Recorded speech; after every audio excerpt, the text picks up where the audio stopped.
Creo que estamos inclusive más, me da la sensación, ¿verdad, pastor? Así que creo que es una buena señal, que hay interés, que hay hambre, que hay deseo de avanzar, de prosperar en los caminos del Señor.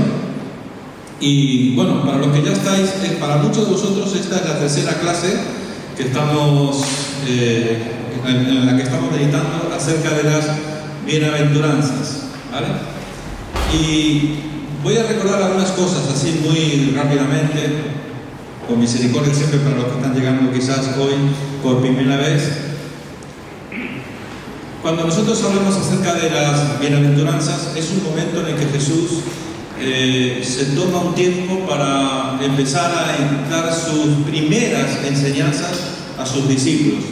Recuerde que hasta aquí el Señor Jesús había estado haciendo varias cosas, preparando todo lo que iba a ser su ministerio, estaba echando fundamentos para su ministerio, desde el bautismo, la tentación en el desierto, en fin, varios aspectos de su ministerio. Pero aquí es la primera vez en la que Jesús presenta a sus discípulos. Recordad que hemos hablado mucho acerca de lo que implica ser un discípulo de Jesucristo. Ser un discípulo hoy nos suena tan familiar, y hasta conocido, o podemos llegar a creer que entendemos el concepto discípulo, pero para entender verdaderamente y más profundamente el concepto discípulo, nosotros teníamos que desplazarnos 2000 años en el tiempo y entender lo que significaba ser un discípulo en la época de Jesús.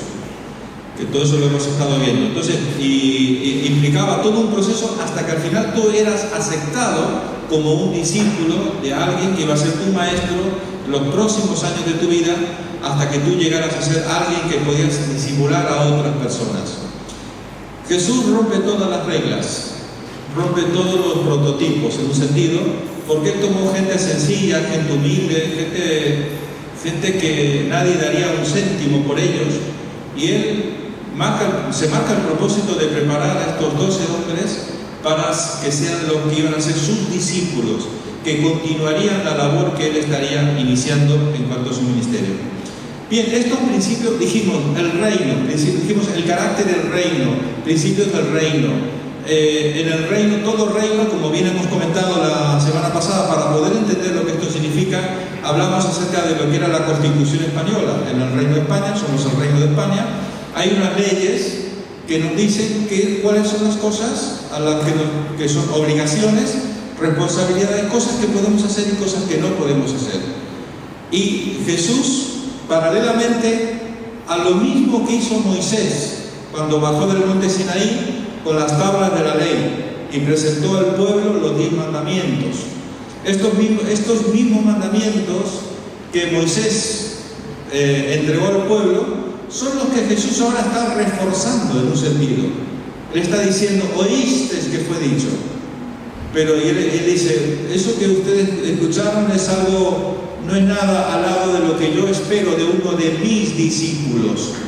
¿Por qué? Porque durante todo ese proceso de años, los maestros de la ley, los maestros de la Torá, habían desvirtuado el sentido original de aquello que eran las leyes, los mandamientos, los estatutos, los decretos, muchos principios bíblicos que el pueblo tenía que cada día intentar obedecer en todos los aspectos.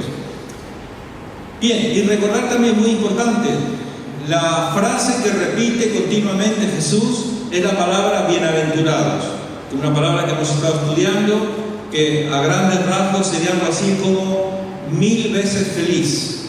1000 veces feliz. Sería más o menos la definición. Y fijaros, y nos hacemos esta pregunta, bueno, pero ¿por qué para Jesús era tan importante insistir? Si usted lee Mateo 5, encontrará que en 8 frases que Jesús va a decir, las 8 bienaventuranzas, en las 8 Él utiliza la palabra bienaventurados. Una persona dichosa, una persona feliz, 1000 veces feliz. O sea, ¿qué podemos interpretar en este sentido? Que el propósito de Jesús es que nosotros, cuando vivimos estas enseñanzas de Jesús, podamos ser personas felices. Hay una pregunta inevitable en este sentido que nosotros nos tenemos que hacer. Y es una pregunta tal vez un poco, permítame la palabra, un poco absurda, un poco tonto preguntar esto. En el sentido de que a cualquier ser humano, a cualquier persona que tú le preguntes si quiere ser feliz, ¿qué es lo que te va a responder? O, es más, si yo te preguntara a ti esta hora, ¿tú quieres ser feliz? Lo más normal, o sea, un caso excepcional que alguien diga, no, que ha hecho voto de flagelo, de sufrimiento y estas cosas, pero bueno, nosotros no estamos en esa historia. Nosotros queremos ser personas felices, ¿verdad? Por tanto, vemos aquí esta afirmación contundente, rotunda, absoluta, no sé qué término utilizar, donde el propósito de Jesús es que aquellos que viven estos principios pueden ser personas felices. Y ahora bien, la reflexión es la siguiente. ¿Vosotros creéis, podemos llegar a imaginarnos tal vez que a personas que han abrazado la fe, en su fe han abrazado el Evangelio, el resultado ha sido todo lo contrario? Lamentablemente tenemos que decir que sí. Hay muchas personas que han abrazado un Evangelio que no es el que Jesús enseñaba, no es el Jesús bíblico, es un Evangelio de sufrimiento, en un sentido, hay un voto como si fuera hasta de pobreza, de tristeza, donde espiritualidad significa todo lo contrario a ser feliz. Ese no es el Evangelio que Jesús nos ha dejado. El Evangelio que Jesús nos quiere que nosotros vivamos, lo podemos tomar y afirmar categóricamente. Por eso Jesús insiste en 8 ocasiones, en estas 8 frases, estas 8 enseñanzas, bienaventurados. Por tanto, tenga usted esa seguridad de que el propósito de Jesús es que nosotros hemos conocido al Señor Jesucristo, no hemos conocido una religión, no hemos, lo que nosotros hemos recibido de Jesús es para que nos cambie la vida. Y si yo estoy hoy aquí delante de vosotros diciendo estas palabras, en primer lugar, para mí hay una responsabilidad, en el sentido que yo no puedo decir algo que para mí no es una realidad, que no es una experiencia en mi vida. Por tanto, desde esa posición de que sé lo que estoy diciendo, el Evangelio nos cambia la vida, para bien, no para mal, no para mal. Bien, sería un tema muy largo, pero bueno, a grandes rasgos quería iniciar de esta manera. Bien, si yo os preguntara a los que estáis en esta hora, o los que habéis venido hoy, haciendo un poco de memoria, esta primera bienaventuranza que Jesús da a esos discípulos que le está formando, que está preparando, Él les dice: bienaventurados los pobres en espíritu, porque pues de ellos es el reino de los cielos. ¿Alguien se acuerda qué significaba esto? ¿Qué aplicación tiene en nuestras vidas? ¿Cómo esto puede convertirse en una bienaventuranza en vuestra vida? Alguien que lo tenga claro, que levante su mano y que nos lo diga. A ver, ¿qué significa ser bienaventurado cuando nosotros somos pobres en espíritu? ¿Alguien se acuerda? ¿Qué era la pobreza espiritual? Más fuerte, por favor. Reconocer que necesitamos a Dios. Nuestra pobreza espiritual es tan grande que reconocemos. Eso implica, no sé si Milady también querés decir algo. Esa es la palabra que yo estaba buscando. Humildad. Eso implica humillarse delante de Dios y reconocer que sin Él no somos nada. Eso es una bienaventuranza. Porque lo contrario a la humildad, ¿qué es? La soberbia, el orgullo, la autosuficiencia. No necesito a nada ni a nadie. Y esto lo que hace es todo lo contrario a una bienaventuranza, ¿verdad? Muy bien, lo segundo que hemos visto: bienaventurados los que lloran, porque ellos serán consolados. ¿Qué interpretación podemos sacar de esta bienaventuranza de aquellos que lloran? ¿Alguien se acuerda? ¿Puedes más fuerte? Por arrepentimiento. Recordar que la única manera de formar parte de la familia del Señor, de ser un hijo de Dios, la puerta de entrada ineludible, nadie puede ser parte de la familia de Dios si previamente no hay un arrepentimiento de pecado. Dijimos, de todas las cosas por las que podemos llorar, El único llanto verdadero que se convierte en una bienaventuranza es cuando nos reconocemos delante de Dios pecadores. Cuando hay esta capacidad, porque recuerda, esto no se trata de que Dios ha hecho, hay muchos, y permíteme una pequeña reflexión, hay muchos que se acercan a los caminos del Señor o que se acercan al Evangelio con una necesidad, con un problema, yo no sé, muchos motivos a veces tenemos. Algunos tienen miedo de ir al infierno y por eso yo creo que mejor voy al cielo en todo caso. Ninguno de esos motivos son legítimos delante de Dios. El único motivo, el único válido delante de Dios para poder ser parte de la familia de Dios es el arrepentimiento. ¿Por qué? Porque decimos que las palabras de Juan el Bautista eran arrepentidos. Las palabras de Jesús es arrepentidos porque el reino de Dios se ha acercado. O sea, la palabra, el mensaje que predicaban ellos, los primeros discípulos inclusive también, era un mensaje de arrepentimiento, de reconocer que somos pecadores delante de Dios.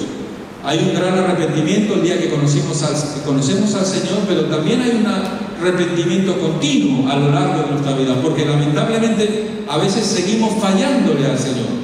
Y cada vez que tú te equivocas, que erras al blanco, que es la traducción de pecado, tú tienes que arrepentirte delante del Señor.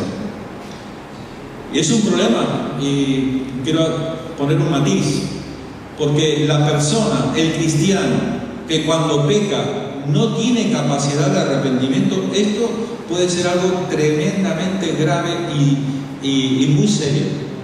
Cuando alguien peca con total naturalidad y no hay convicción de pecado, de justicia, de juicio, cuando alguien no puede arrepentirse, recuerde esto, si usted no se arrepiente, no puede recibir perdón de pecados. No es cuestión de convencer a Dios, de explicar, de justificar, no. Lo que Dios busca es arrepentimiento. Y lo que vimos también la semana pasada fue bienaventurados los mansos. ¿Alguien se acuerda qué significaba, qué implicaba esto? La mansedumbre, ¿qué significa ser manso? Muy bien, es una capacidad de autocontrol, de dominio de mi ser, de mis emociones, de mi temperamento. Dijimos, la idea que a veces tenemos de personas que creemos, que decimos que tienen carácter fuerte, en realidad son débiles, en el sentido de que no tienen autocontrol, no tienen dominio. Entonces, la persona que sabe sujetar sus emociones, sus impulsos, porque a veces, si es por impulsos, ¿cuántas cosas, cuánto daño nos podemos hacer y podemos hacer a los demás? Por eso es súper importante someter al Señor nuestras emociones. Luego al final estaremos hablando un poquitito de esto. Pero dijimos y pusimos un ejemplo. ¿Os acordáis? El ejemplo que pusimos. Una persona que no tiene control es como una cerilla. Yo puse algunos ejemplos, una cerilla, y preguntamos, ¿qué se puede hacer con una cerilla? Con un fosforito, diríamos en Argentina. ¿Qué se puede hacer?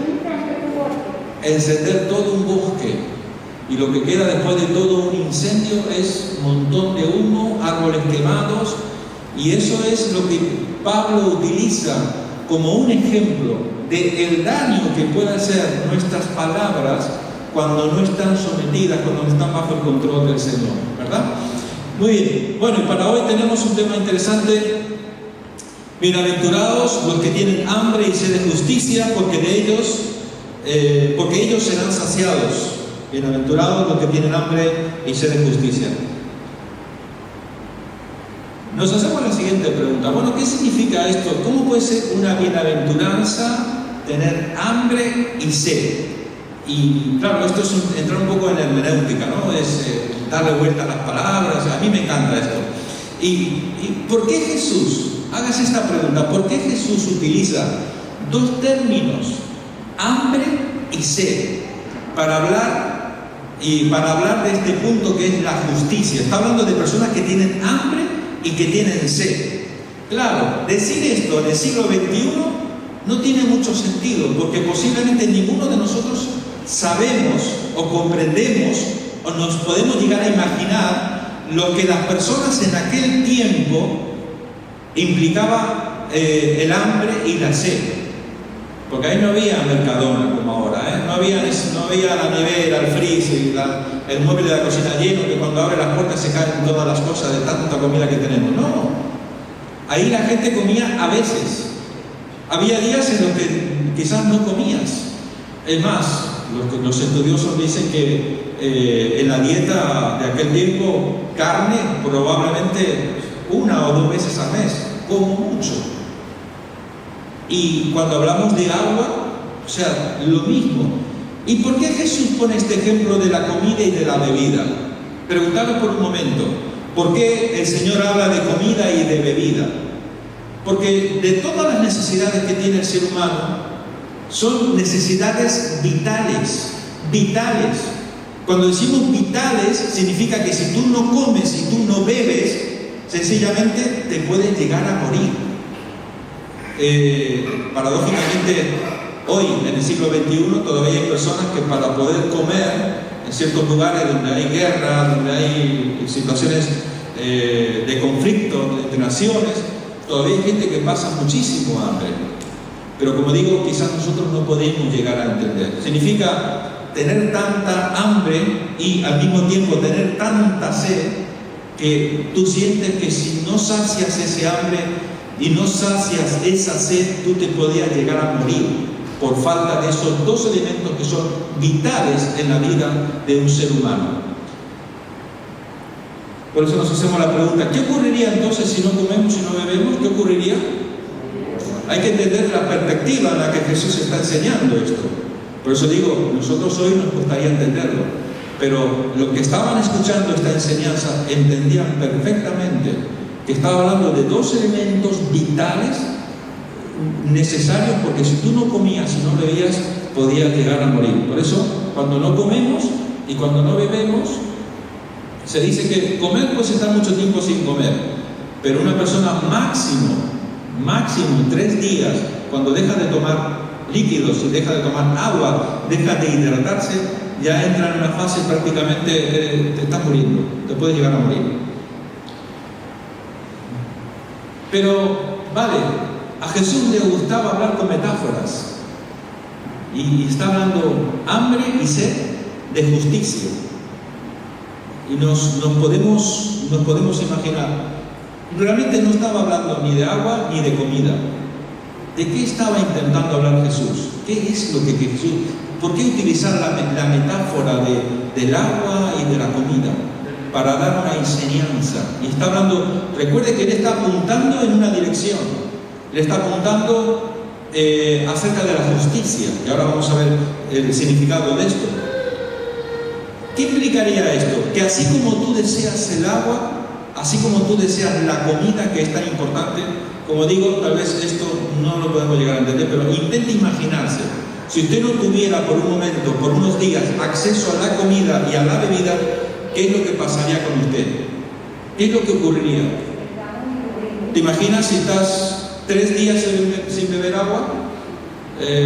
3 días sin tomar nada de alimentos, y a ti te llegan y te dan la llave de un coche último modelo, 0 kilómetros. Te dan la llave de un coche, toma, para que sacies tu sed. ¿Usted qué le diría? ¿Lo cogería? Mira, te doy un viaje por el Caribe, todo pago, a todo tren. Te doy lo que te imagines, un anillo, un reloj, un ordenador, no sé, imagínate lo que más te gusta en esta vida. Pero tú estás con hambre y con sed, te estás muriendo. ¿Tú lo cogerías? No, tú dirías, no, yo necesito comida y bebida. Comida y bebida. Mirad, he querido poner algunas ideas, ¿vale? Lo que hace la gente normalmente para saciar su sed, porque está hablando de eso, está hablando de cómo la gente puede saciar su sed y su hambre. Esto es la cola, o varios días antes de un concierto de un cantante muy famoso, gente que son fan y que están dispuestos a estar ahí días para poder estar ahí muy cerquita de su ídolo, de su cantante, de su artista famoso. Esto ocurre hoy en día, no sé si lo habéis visto muchas veces cuando vienen estos cantantes, estos artistas. O sea, la gente, las personas, no solamente, fijaros que Jesús nos daba el ejemplo para que podamos entender de la comida y de la bebida. Hoy en día también hay personas que intentan saciar su hambre y su sed, pero no un hambre y una sed fisiológica. Tenemos que saber separar ahora. Ahora ya no es una metáfora. Ahora tenemos que aplicarlo en sentido de con qué nosotros podemos intentar saciar nuestra hambre y nuestra sed. Socialmente hablando, hay muchas cosas que pueden intentar satisfacer nuestra hambre y nuestra sed. Estos que estuvieron en el concierto, cuando termina el concierto, se apagan las luces, cada uno regresa a su casa. ¿Qué es lo que ha quedado de ti? ¿Sigues con la misma sed, con el mismo hambre, con el que fuiste tan ilusionado y tan apasionado a ese concierto? Cuando hablamos acerca de consumismo, hoy que está tan de moda, consumir, consumir y consumir. Y estamos todo el día mirando por Amazon a ver las ofertas, a ver qué puedo comprar, que me lo traen al día siguiente, lo tengo en mi casa y ese tipo de cuestiones. Y estamos en un sistema social, económico, consumista, donde la gente intenta, detrás de esto, lo que hay es una necesidad de satisfacer un hambre y una sed que no es fisiológica, sino que es un hambre emocional, espiritual, o llámale como sea, pero hay una necesidad de llenar un vacío, porque ese vacío no se puede llenar, no hay nada que lo pueda llenar, no hay nada, no hay artista, no hay lo mejor que te puedas comprar de Amazon, no hay nada que pueda saciar ese hambre y esa sed, que solamente cuando tú enfocas ese hambre y esa sed en la dirección de Jesucristo, es el único que puede saciar nuestra sed. Dice una palabra profética, nos dice: he aquí vienen días, dice Jehová el Señor, en los cuales enviaré hambre a la tierra. No hambre de pan, ni sed de agua, sino de oír la palabra de Dios. Fijaros cómo va tomando esto un poco de sentido. Va encajando, ¿verdad? Hambre y sed de escuchar la palabra. Y la palabra es la que nos revela al Señor. La palabra es la que nos acerca al Señor. Dígame usted si hay otra manera en la que usted se pueda acercar al Señor si no es a través de la palabra. Evidentemente, la oración, la comunión, la intimidad con el Señor, por supuesto que sí, pero esencialmente el Señor no paraba de insistir acerca de que no solo de pan vivirá el hombre, sino de toda palabra que sale de la boca de nuestro Dios. Ahora bien, también nos dice, fijaros, el Salmo 42, 1, 2, dice: como el ciervo brama por las corrientes de las aguas, así clama por ti, oh Dios, el alma mía. Cuando David está hablando, cuando el que está escribiendo este salmo en todo caso, y habla acerca de un ciervo que está bramando por agua, que tiene sed, esto nosotros no podemos llegar a entenderlo, pero los que vivían en aquel tiempo tal vez no lo podían explicar, lo que implica un animal cuando está en un estado de desesperación, buscando, y el salmista hace esta comparación de alguien que está clamando al Señor. Clamando al Señor por esas corrientes de agua. Como dijimos, Lucas 4:4 también dice, o Mateo 4:4, en todo caso, no solo pan vivirá el hombre, sino toda palabra que sale de la boca de nuestro Dios. Y ahora, fijaros, ahora vamos a pasar a un punto donde Jesús literalmente nos va a decir que Él es el pan y que Él es el agua que sacia nuestra hambre y que sacia nuestra sed. Y Él dice, Juan 6, 33, 35, porque el pan de Dios es aquel que descendió del cielo y da vida al mundo. Le dijeron: Señor, danos siempre este pan. Jesús les dijo: yo soy el pan de vida. El que a mí viene nunca tendrá hambre, y el que en mí cree no tendrá sed jamás. Si combinamos el pasaje que acabamos de leer de la bienaventuranza de los que tienen hambre y sed de justicia, y lo combinamos con este pasaje donde Jesús habla literalmente que Él es el pan y que Él es el agua, ese pan que sacia nuestra hambre y esa agua que puede saciar nuestra sed, que tenemos que ir a Él porque Él tiene pan abundante. Por eso Él dice utiliza estos dos términos, para que la gente pudiera entender. No es literal, es una metáfora, es una analogía. Yo soy el pan de vida. Por tanto, nosotros tenemos que comer ese pan. Así que enhorabuena por aquellos que habéis venido, que estáis asistiendo a estos cursos, y bueno, entiendo que no os perdéis ninguna de las prédicas donde el pastor también nos enseña, nos ministra la palabra. Son los momentos en los que tomamos ese pan.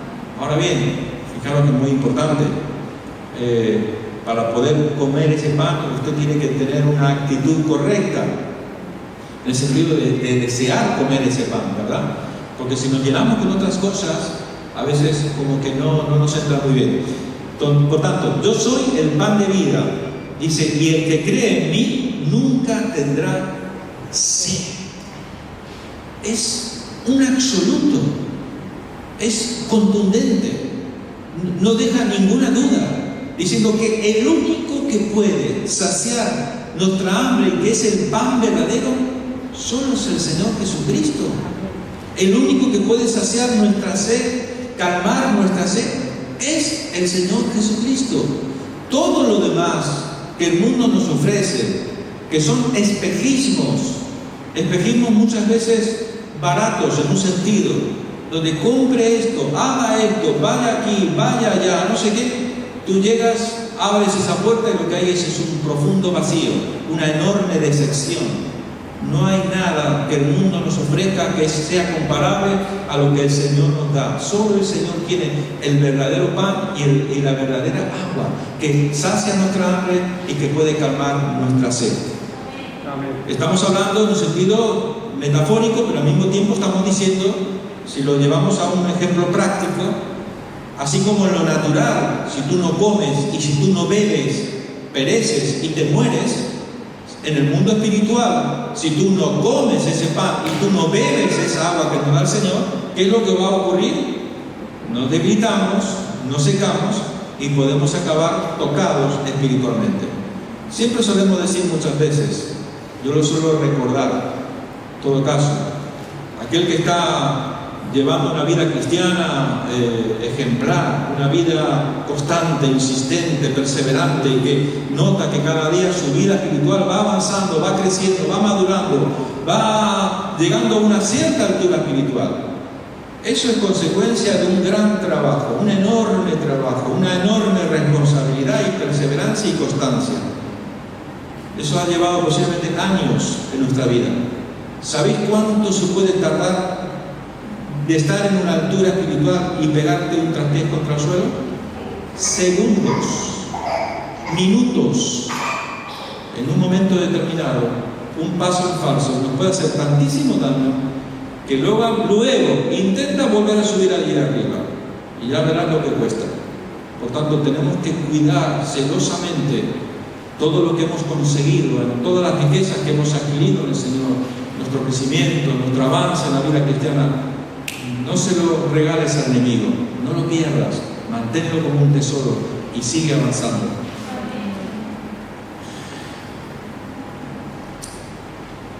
Dice Salmo 63:1, de madrugada te buscaré, mi alma tiene sed de ti, mi carne te anhela en tierra seca y árida.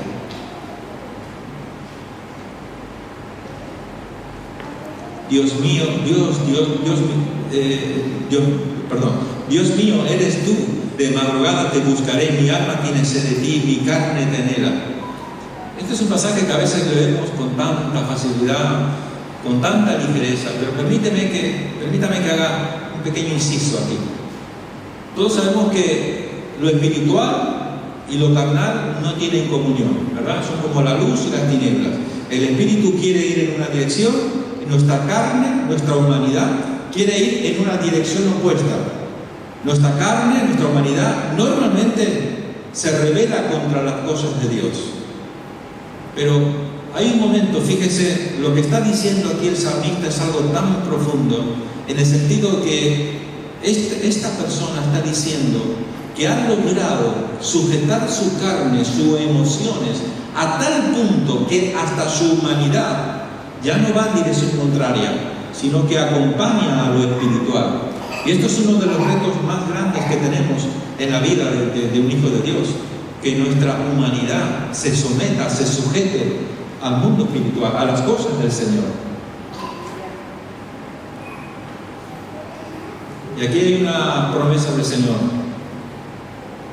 que nos dice lo siguiente. Voy a tomar un poquito de agua porque esto me está calorcito.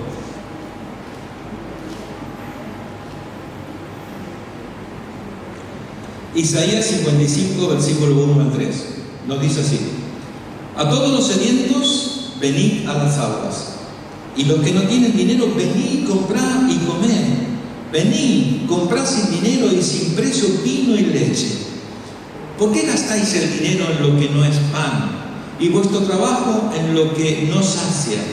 Oídme atentamente y comed del bien, y se deleitará vuestra alma con grosura. Inclinad vuestro oído y venid a mí, oíd, y vivirá vuestra alma. Venid, comprad sin dinero, yo te lo doy, yo te lo regalo. Todo esto que estamos hablando, esta bienaventuranza, este potencial que hay de Dios en cada una de nuestras vidas, que nos dice que Él quiere y que podemos llegar a ser personas felices en un sentido. ¿Cuánto nos cuesta? Nada. No nos cuesta nada. ¿Cuál es el precio que habría que pagar en todo caso? Claro, no es algo económico. ¿Pero qué implicaría? A ver, algún valiente. ¿Qué implica en nuestras vidas? Compromiso. ¿Cómo? Lealtad. Perseverancia. Obediencia. Hace la pregunta: ¿por qué gastáis el dinero en lo que no es pan y vuestro trabajo en lo que no sacia? La mayoría de los occidentales, vamos a decir, el pensamiento occidental normalmente en nuestra filosofía de vida o prototipo de vida ideal, todo el mundo piensa que la única forma en la que podemos ser felices es con dinero. Hay miles de millones de personas en este mundo cada día que se afanan por tener, por acumular, por tener riquezas. ¿Sí o no? En el fondo, todos caminan en esta dirección. Pero vamos a intentar mirarlo con perspectiva. ¿El dinero hace la felicidad? ¿El dinero nos puede hacer felices? ¿Sí o no? Ayuda, pero ayuda. Ayuda un poco, ¿verdad? Ayuda. No caigamos en este terrible error.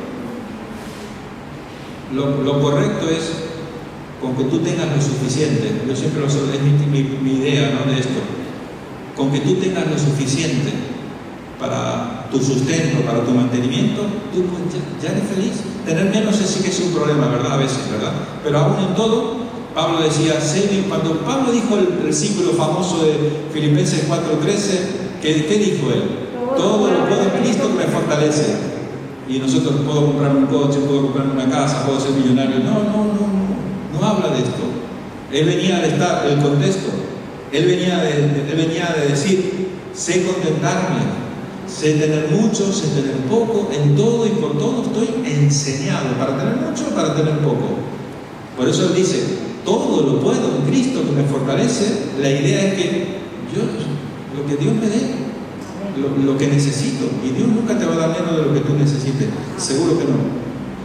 Pero nosotros sabemos perfectamente mucha gente multimillonaria que son unos desgraciados de la vida, en el sentido de que no son felices. El dinero no puede darte la felicidad, ni el mejor de los coches. Algunos, cuando tenga tal coche, qué feliz que voy a ser. Eso que dura 5 minutos. 5 minutos. No sé, la emoción de tener un coche y poco más, pero no te puede satisfacer, no te puede llenar. Algunos piensan que cuando me vaya de vacaciones, las vacaciones, la diversión, hay personas que solo piensan en divertirse y pasárselo bien. En un sentido puede ser una expresión de que tú estás feliz, pero no es un fin en sí mismo, que es lo que quiero decir. Algunos piensan, bueno, cuando tenga el título de la universidad y cuando me reciba, ya verás tú que... Y siempre son como espejismos que parecen que nos van a hacer felices, pero no nos hacen más felices. Algunos sueñan, el día que me case, ¿verdad? Cuando me case, ya verás tú qué feliz que voy a ser. Bueno, pregúntale a los casados, a ver, ¿tu casa, no?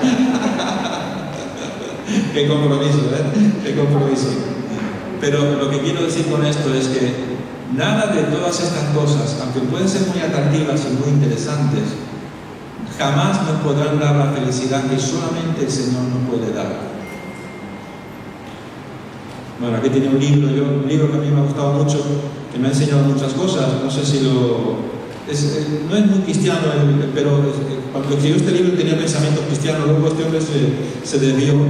Y es un libro que te ayuda a examinar un poco. Bueno, algunos piensan que cuando encuentre el libro, a los que le gustan los libros, cuando encuentre, estamos buscando siempre el libro que me va a dar la clave, que me va a dar la respuesta. Y este libro un poco habla acerca de cosas que nos pueden a veces desvirtuar del sentido verdadero de la felicidad. Tus zonas erróneas, de Wayne Dyer. Bueno, ahora vamos a entrar en materia. Entonces dijimos, bueno, todo esto es para entender que no hay hambre, que el hambre y la sed a la que se refiere Jesús tiene que estar enfocada en ¿qué? Hambre y sed de justicia. Inmediatamente cuando nosotros escuchamos la palabra justicia, ¿qué nos estamos imaginando? Justicia, bueno, juzgado de Alicante, juzgado de no sé dónde, ahí están los jueces, justicia, la ley. Pero no está hablando de este tipo de justicia. ¿A qué justicia se refería Jesús? En un sentido, lo que está hablando es buscar aquello que es justo. Y él está diciendo, bienaventurados los que tienen hambre y sed de justicia. Los que tienen hambre, los que se dan cuenta que necesitan buscar las cosas de Dios, que están buscando el mundo espiritual, que están enfocados tienen puesta la mira en las cosas de arriba. Por ejemplo, Salmo 84:2 nos dice: anhela mi alma y aún ardientemente desea los atrios de Jehová. Es poner a Dios como lo más importante en nuestras vidas. Esto es algo que se dice pronto, ¿verdad? Se dice fácil, pero a veces llevarlo a cabo no es tan fácil. Poner a Dios en primer lugar significa que tú estás intentando vivir de acuerdo a los principios bíblicos, de acuerdo a la justicia de Dios. Cuando tú haces esto, a veces tienes que enfrentar muchos retos, muchos desafíos, porque la sociedad, en el mundo en el que vivimos, es un mundo corrompido, es un mundo de injusticia. Y a veces verte solo ante un mundo de injusticia y luchar contra corriente realmente se convierte en un desafío. Pero nos dice y nos garantiza el Señor que aquellos que desean, que tienen hambre y sed de justicia, son bienaventurados. Así que aún a pesar del rechazo que pueda generar, tú eres una persona bienaventurada. Otro pasaje muy mencionado por nosotros los cristianos es: mas buscar primeramente el reino de Dios y su justicia, y todas estas cosas os serán añadidas. ¿Cuántos sabemos de memoria este versículo, verdad? De memoria hay más todavía, al dedillo lo sabemos. Pero tenemos que vivirlo. Poner a Dios, su reino, su justicia, como lo más importante en nuestras vidas. Es la prioridad número uno en nuestras vidas. ¿Qué implica esto? Implica muchas cosas. Fijaros, ahora vamos a entrar en un ejemplo práctico para que podáis entender qué es buscar el reino de Dios y su justicia en nuestras vidas. Y como siempre, Jesús, nuestro ejemplo. Mirad, Jesús enseña a sus discípulos. He puesto este título. Juan 4:31-34 dice: entre tanto los discípulos le rogaban diciendo: Rabí, come. Él les dijo: yo tengo una comida que comer que vosotros no sabéis. Entonces los discípulos se decían unos a otros: ¿le habrá traído alguien de comer? ¿Quién se acuerda de este pasaje? Jesús y la samaritana en el pozo de agua. ¿Os acordáis de este pasaje?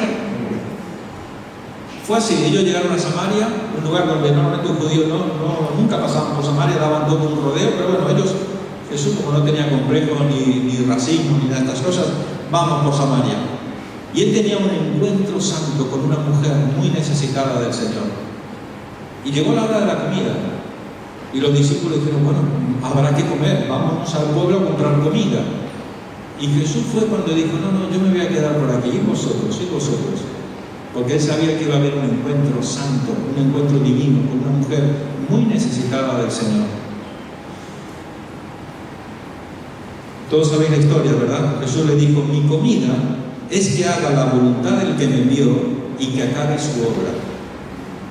Y aquí es cuando Jesús se encuentra con la mujer samaritana. ¿Os acordáis de esa conversación que tuvo? Y empezó a decirle, ¿cómo le dijo? 5 maridos tenidos, y el que estás ahora tampoco es tu marido. Este es un profeta. Esta mujer fue y compartió con los demás. Se ganó medio pueblo en un momentito. Pero, volviendo a la idea, mi comida es que haga la voluntad del que me envió y que acabe su obra. Son palabras tan fuertes y tan profundas. A mí me impacta tanto cuando Jesús dice estas palabras. Está diciendo, para mí, hacer la voluntad de Dios está por encima.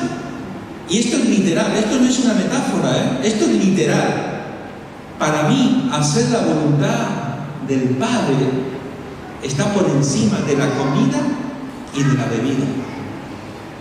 ¡Wow! ¿Tú dejarías de comer, de beber? Dijimos que eran elementos vitales en la vida del ser humano. Mucho de lo que hacemos en nuestra vida diaria es para que nos falte alimento y bebida en nuestras casas, que nos falte abrigo, que nos falte techo, que no nos falte lo que necesitamos. Son elementos secundarios.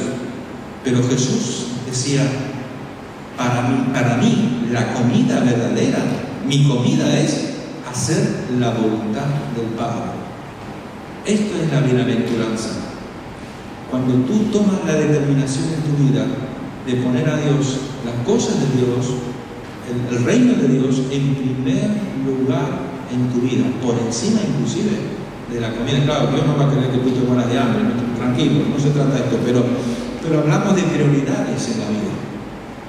Por eso cuando Jesús dice, buscar primeramente el reino de Dios y sus demás cosas, las demás cosas, estas van a ser añadidas. ¿Vosotros creéis? Nosotros podemos llegar a imaginarnos que Dios no sabe lo que tú necesitas. Dios sabe lo que tú necesitas. Claro que lo sabe.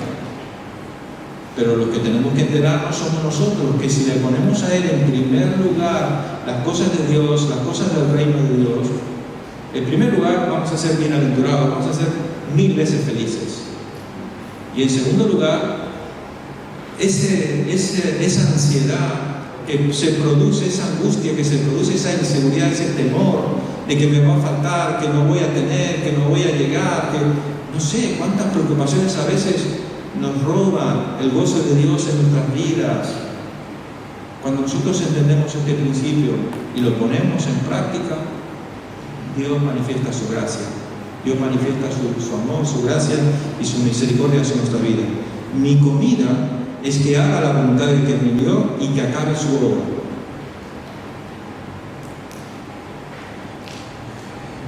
Estaba pensando, ¿qué ejemplos podía poner de personajes bíblicos que tenían tal determinación en su vida, que querían agradar a Dios en un sentido? No sé, me vino a mí el sentir de pensar un poquito. ¿Os acordáis? Jacob, cuando luchó con el ángel y rayaba el alba, déjame que ya raya el alba, estaban ahí luchando. Si no te dejaré, ¿os acordáis la frase? No te dejaré hasta que no me bendigas. Hasta que me bendigas. Y fue cuando el ángel le tocó en el mundo y quedó cojo para el resto, quedó con una marca, un sello para el resto de su vida. Ese fue el precio que tuvo que pagar. Pero él tenía una determinación. Yo quiero lo que tú, yo quiero mi bendición, yo quiero lo de Dios. Qué ejemplo, ¿verdad?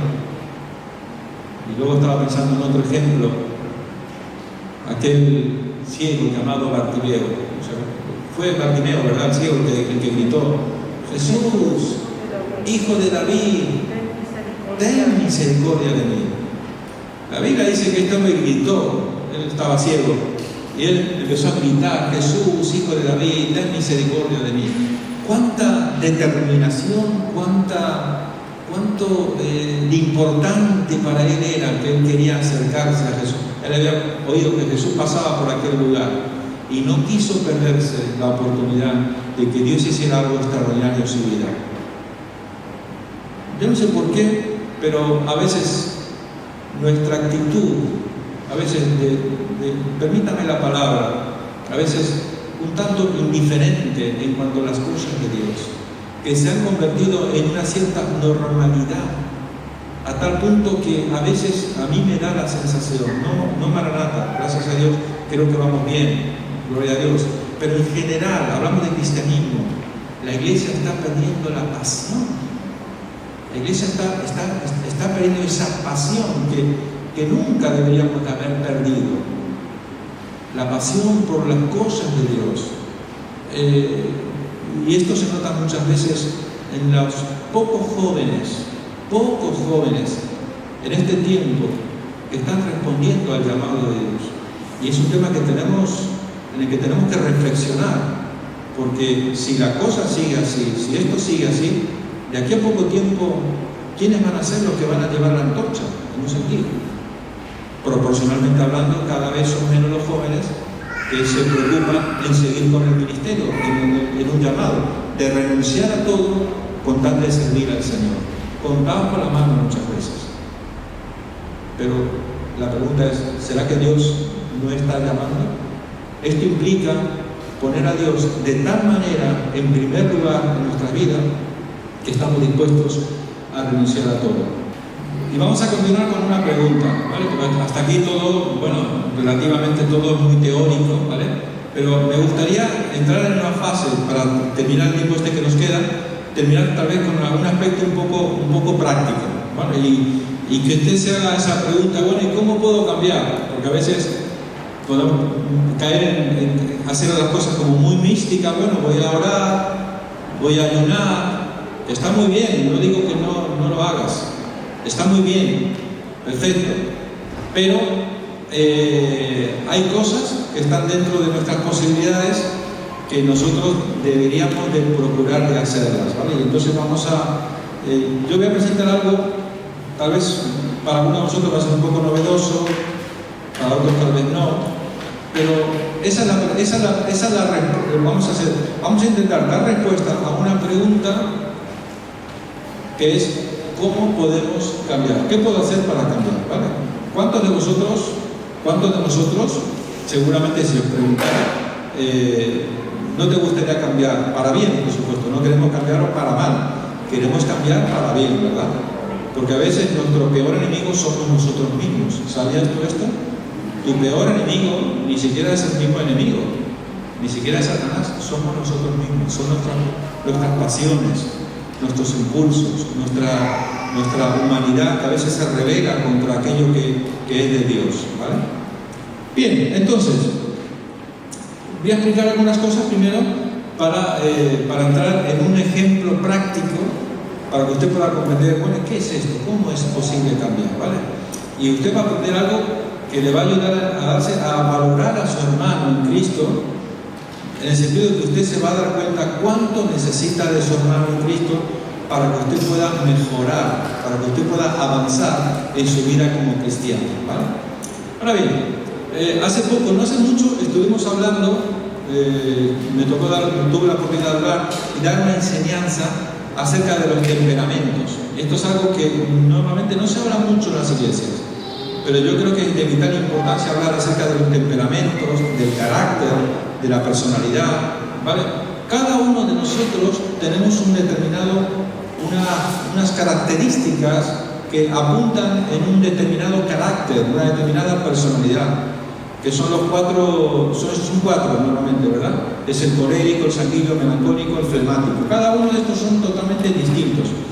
Voy a explicar rápidamente, algunos de estos caracteres, de estas temperamentos para que usted pueda, en todo caso, tal vez ubicarse. Y luego lo vamos a aplicar a algunos personajes bíblicos. Y vamos a hacer luego un ejercicio práctico, ¿vale? Bien. Vamos a empezar con el primero de ellos, el colérico. El temperamento colérico es aquella persona que normalmente está siempre relacionada con el poder. Son personas que les gusta mandar, son personas que tienen visión, saben lo que quieren, saben dónde quieren llegar en la vida, son personas que rápidamente los demás, y estoy hablando de algo que, como digo, es así como entendemos la Biblia, como entendemos la palabra, también tenemos que entender algo que se llama inteligencia emocional. Cuando usted controla esta parte de la vida tan importante que es la inteligencia emocional, usted cuando está en un ambiente con otras personas rápidamente se sabe ubicar, sabe cómo son los demás y sabe cómo es usted. El colérico, como dijimos, entonces es la persona que está siempre relacionada con el poder, autoridad, le gusta mandar, le gusta que lo sigan. Las personas rápidamente en él identifican a un líder, pero por otra parte es una persona que normalmente se caracteriza en el sentido de que es una persona muy, cuando dice las cosas, las dice con una frialdad que a veces hace daño, en un sentido. Pero es una persona que siempre se enfoca en trabajar, producir resultados. No le interesa tanto el proceso, sino le interesan más bien los resultados. Quiere resultados, ¿no? Por eso son los grandes empresarios normalmente, o los grandes líderes tienen este temperamento. Luego después está otro temperamento que es el sanguíneo, ¿vale? Y a ver si en esto nos vamos identificando un poquito. El sanguíneo es una persona que normalmente es muy impulsiva, que no sabe controlar a veces sus emociones. Primero hace y luego después piensa lo que ha hecho, luego reflexiona cuando ya es tarde, ¿vale? Y al mismo tiempo una cualidad que tiene es que es una persona muy alegre, muy divertida, siempre se ríe de todo, choca con el coche y dice, oh, he chocado con el coche, me han robado la cartera, ¡wow! Me han robado la cartera, y dice, me han tirado del trabajo, ¡wow! Siempre se está riendo, es una persona muy alegre, muy divertida, siempre tiene esa facilidad de crear un ambiente de alegría allí donde él está.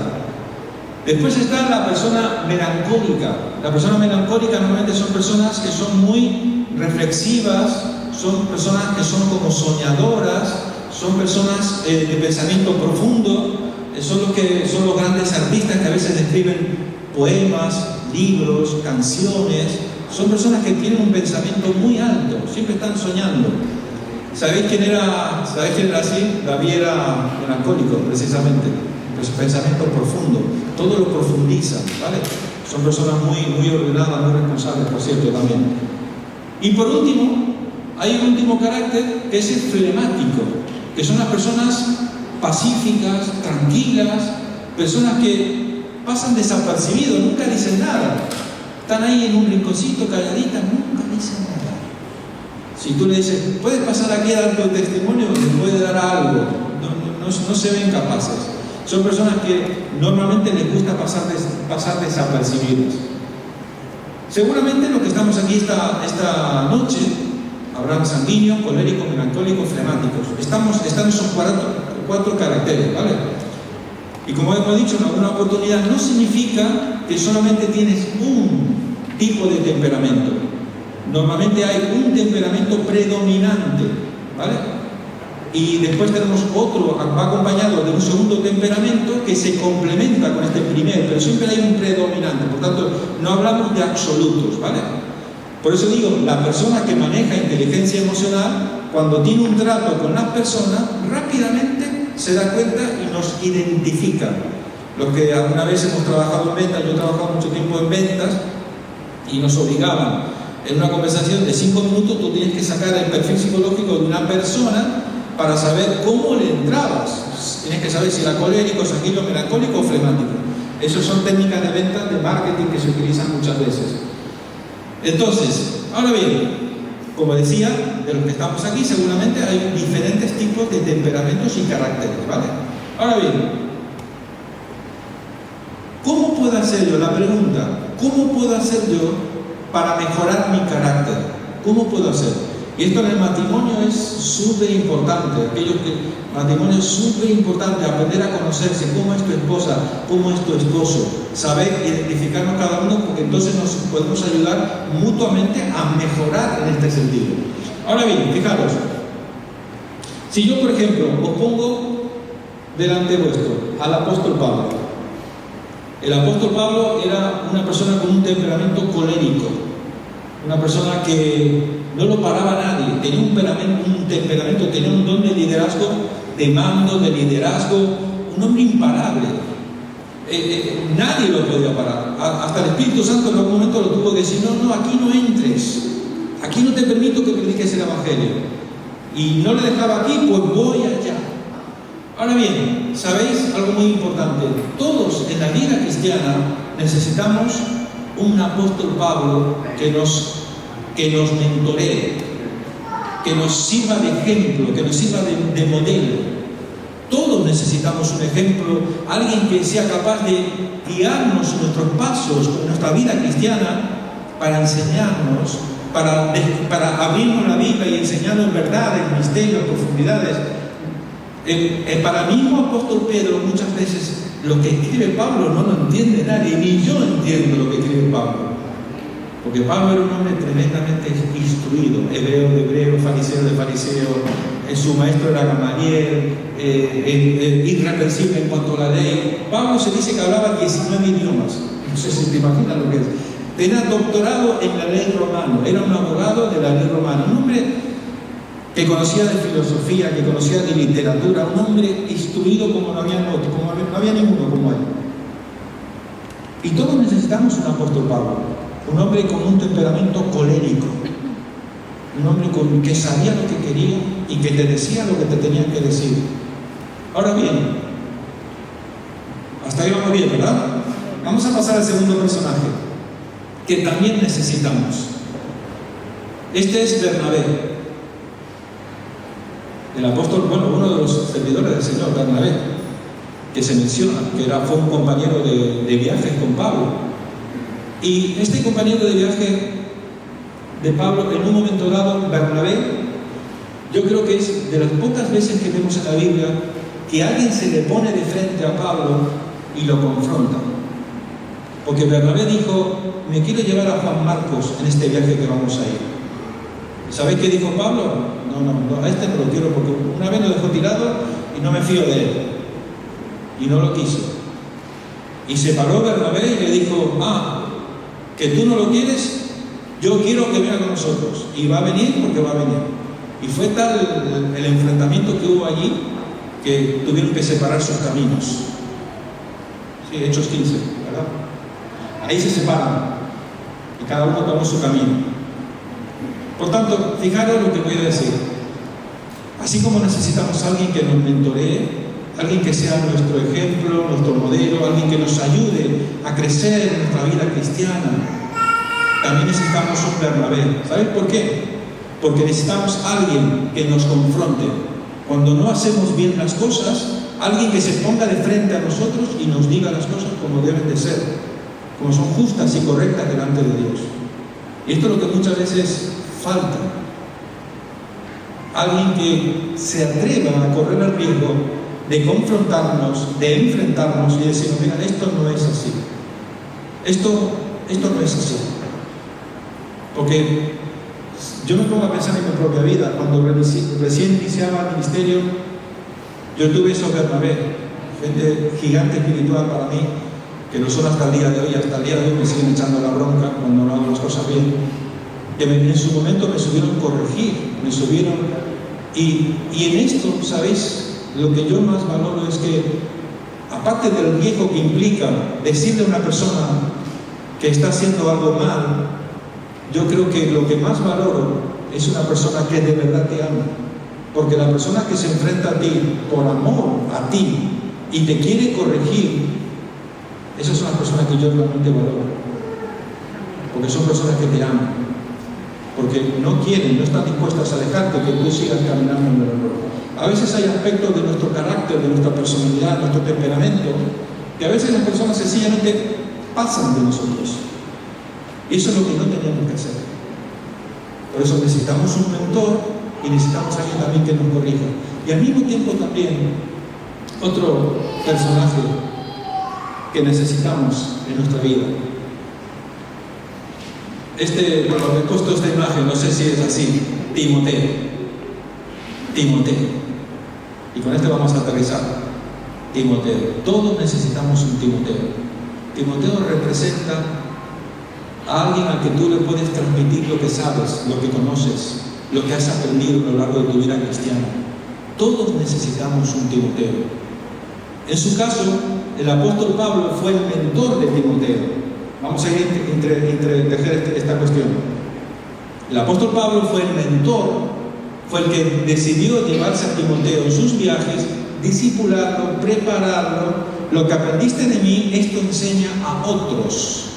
Lo que aprendiste de mí, esto enseña a otros.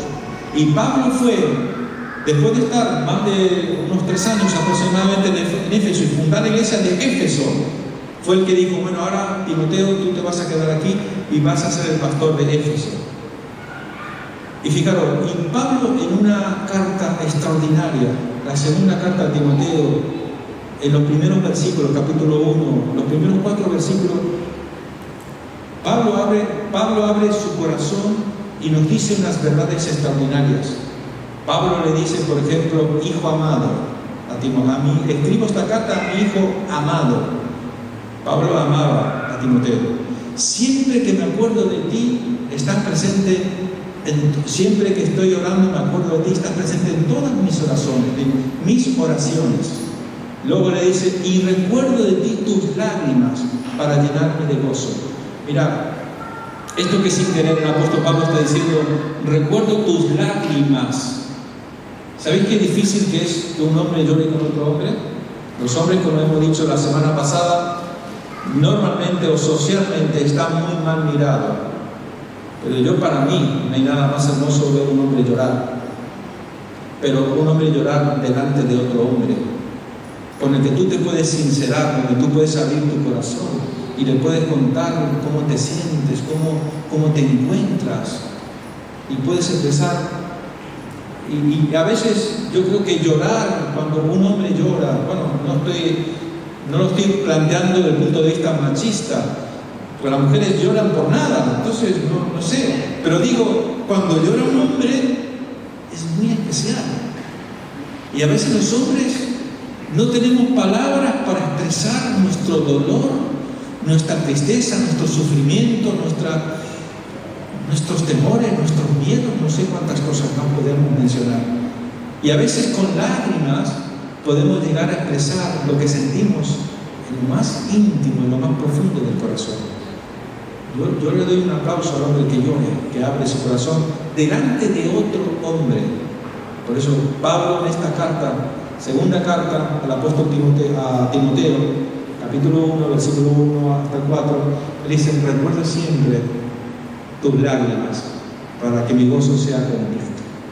¡Qué tremendo! Por tanto, Timoteo era un discípulo del apóstol. Timoteo fue forjado, fue preparado para el ministerio por el apóstol Pablo, en un sentido. Ahí afirmamos este primer principio. Todos lo necesitamos en nuestra vida cristiana. Está muy bien, oramos, vamos a la iglesia, leemos la Biblia, ayunamos, todo eso está perfecto, no lo dejes de hacer.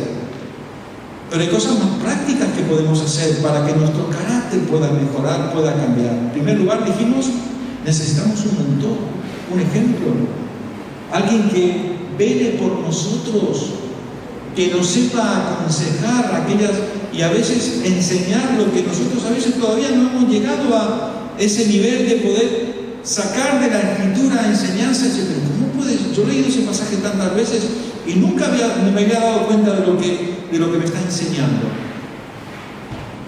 En segundo lugar, dijimos que necesitamos un Bernabé, alguien que nos confronte. Bendito el hombre, la mujer que tiene alguien que en algún momento dado te sabe dar un consejo, dentro de los parámetros bíblicos, por supuesto.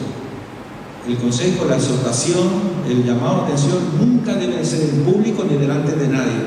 Eso es humillar a la persona. La Biblia dice que cuando tú tienes algo contra alguien, ¿qué tienes que hacer?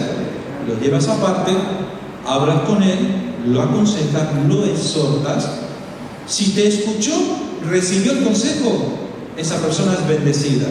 Ahora, si no te escuchó y persevera en su error, entonces ya hay que comunicarlo a los ancianos, a los pastores, a los que sea, en ese momento. Ese es el parámetro bíblico, la forma de exhortar y de corregir correctamente.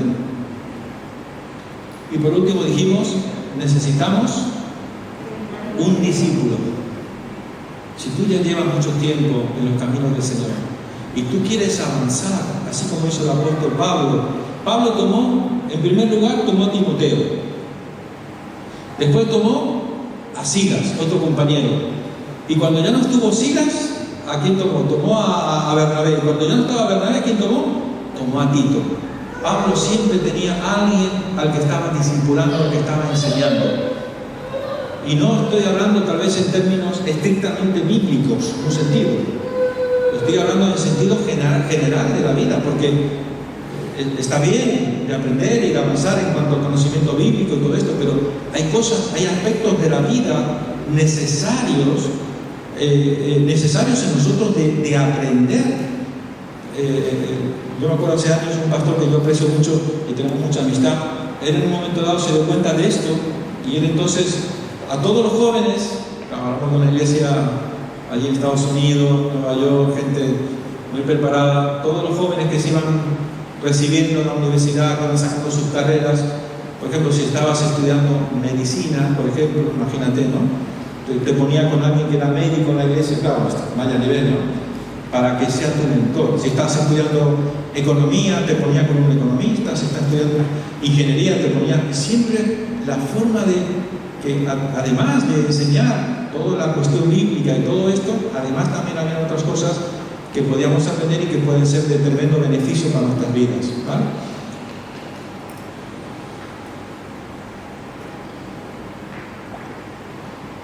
El Señor Jesucristo, quiero terminar con esto, el Señor Jesucristo lo que más desea, lo que más quiere, es que nosotros, su iglesia, el cuerpo de Cristo, podamos ser felices. Si tomamos estos consejos, en un sentido, si tomamos estos consejos, algunos de estos consejos que estamos compartiendo, y tal vez me quiero terminar con este segundo ejemplo que he comentado, ¿verdad? Acerca de saber recibir el consejo de alguien. Es una expresión de amor, en un sentido, cuando damos un consejo, cuando damos una exhortación. Nunca te enfades, nunca te molestes. Si alguien se acerca alguna vez para darte, no hace mucho estuvimos hablando de esto, estuvimos haciendo algunos ejercicios, y yo quiero recordarlo. Cuando te acerques a alguien para exhortar, para corregir, no vayas directamente al grano. Una de las formas correctas de hacerlo, porque si tú vas directamente a alguien a exhortar, a corregir, y entras directamente al tema, la persona se pone a la defensiva y contesta con un ataque. Somos así, psicológicamente funcionamos de esta manera. Pero si tú tienes que exhortar a alguien o tienes que aclarar algo con alguien, la mejor manera de hacerlo es no hacerlo deprisa y corriendo, aquí te pillo, aquí te mato, sino preparar el momento adecuado, el ambiente adecuado, el momento adecuado, todo esto, y pedir hablar con esta persona. Entonces tú te sientas con la persona, con esta persona con la que tú tienes que hablar, y antes de decirle aquello que tienes que decirle, que ese es tu objetivo, tal vez, es primero tienes que decirle dos aspectos positivos de su vida. Porque eso te va a ayudar a pensar a ti. Bueno, aunque esta persona ha hecho esto mal, hay cosas importantes y positivas en su vida. Y entonces tú le dices dos cosas positivas, dos aspectos que tú valoras en la persona, y luego que le has dicho estas dos cosas positivas, la persona se relaja, baja la guardia y se entrega. Y está lista, esta persona me aprecia. Y porque me aprecia, me va a decir lo que me va a decir. Y luego después, con amor, le exhortas, le corriges, le aconsejas o lo que sea. Y la persona lo va a recibir muchísimo mejor que si vas directamente atacando a la persona. Porque eso lo que genera es un conflicto, una discusión. Pero si alguien me viene a exhortar a mí y me dice, Freddy, yo quiero hablar contigo, pero mira, yo he visto que vamos a poner un ejemplo, ¿no? Yo he visto que eres un hombre de Dios, que ama al Señor y tal, no sé qué, pero mira, pero te quería decir esto. Te lo quiero decir porque te aprecio y yo creo que es importante que corrijas esto en tu vida. Yo lo voy a recibir de 1000 amores. Y seguramente que tú también, ¿verdad? ¿Verdad? Bueno, con esto quiero terminar por hoy. Darle gracias al Señor. Vamos a ponernos de pie. Quiero que te lleves esta reflexión. Necesitas un Pablo, necesitas un Bernabé y necesitas un Timoteo.